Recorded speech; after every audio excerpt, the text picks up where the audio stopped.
Tonight, we have a different look at the fentanyl crisis. We know it's an issue with illegal drugs, but what about prescription drugs? Teens and young people who think they're taking one thing, not realizing it could kill them. A family from the western suburbs knows it all too well, and they're on a mission to warn everyone about the deadly consequences of taking that fake pill. This is probably not going to be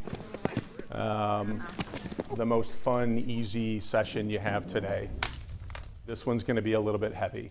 There is an epidemic happening in our country that's taking the lives of young people, people just like you, people that are your age, that look like you and have all the hopes and dreams in front of them that you all have. Dean Jeske is on a mission. How many of you had heard about this issue of fake prescription pills containing fentanyl? To drive home the dangers of prescription pills, we're getting the word out there. Laced with the powerful pain drug fentanyl.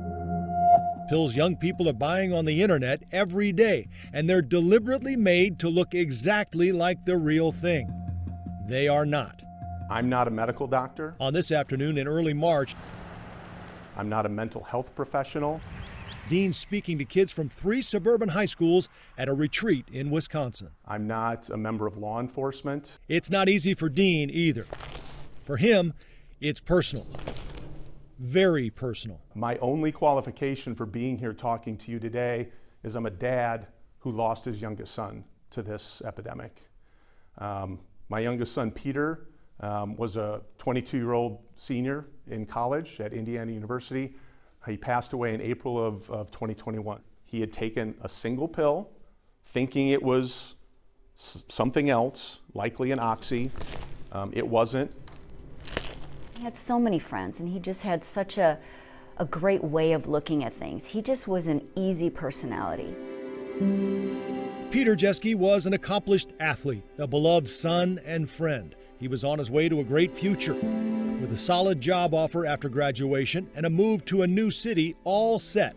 But Dean and his wife Indra say it all changed in 1 minute on one night. It was about 9 o'clock on Tuesday evening. Indra was out with some friends for dinner, and there was a knock on the door, which was a bit unusual. I answered the door, and there was an Illinois State Trooper standing in the doorway, which took me aback, and said, "Sir, I'm really sorry to tell you this, but your son has been found dead in his apartment down in Bloomington."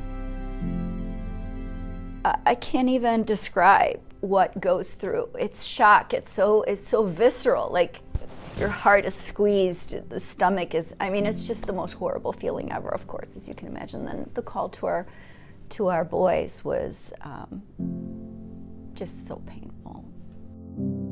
An autopsy later revealed that Peter had taken a pill, possibly something to help him study for an exam the next day. What he didn't know, it was laced with fentanyl. I'd never heard of fentanyl. I didn't know what it was. I didn't understand how he could have fentanyl in his system. Peter didn't have a history of substance abuse. He didn't have addiction issues. He made a mistake. He bought or somehow got his hands on a pill from somebody. We actually don't know where he got it. So he made a mistake, but it's not a mistake that should have cost him his life. Dean wants to make sure other young lives aren't lost to what he calls death by deception. So if you don't remember anything else, this is what you need to remember. He says he'll talk to anyone who will listen. The entire drug market has been tainted by fentanyl. It's everywhere. About how and why this epidemic is soaring. The street market has been flooded with fake pills. So think Oxycontin, Vicodin, Percocet, Xanax, even Adderall. There are no pills that you can get on the internet that are legit. They're all fake, they're all made with fentanyl, and they can all kill you.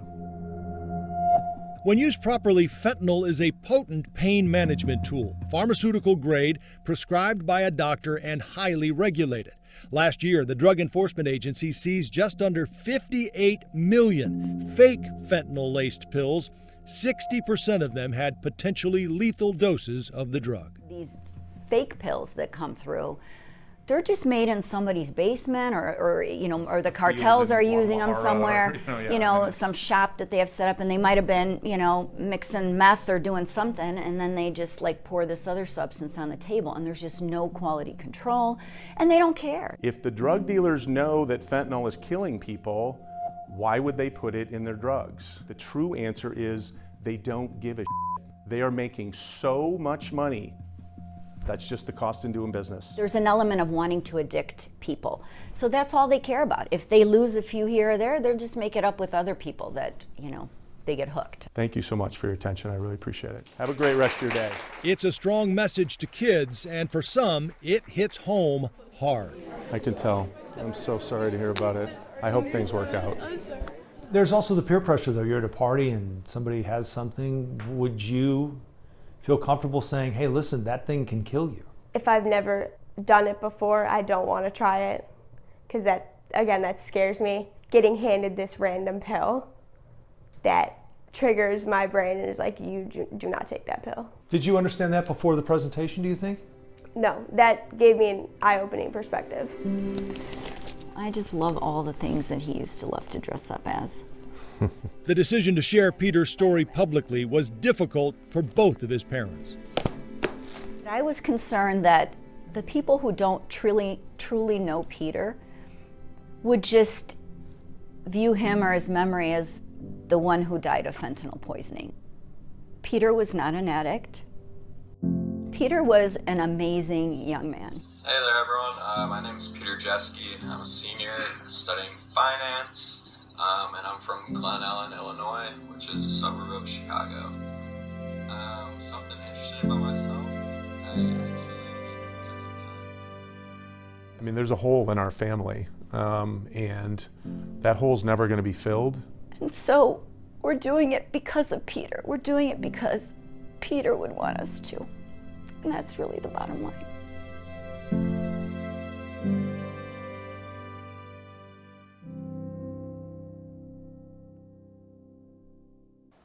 So the Jeskes are focused, as you saw there, on fake prescription pills, but it is clearly an issue as well with recreational drugs, much of it now laced with deadly levels of fentanyl. Dean's point in his presentations, it's everywhere, and taking any of it is playing a dangerous game of Russian roulette with a bullet in nearly every chamber.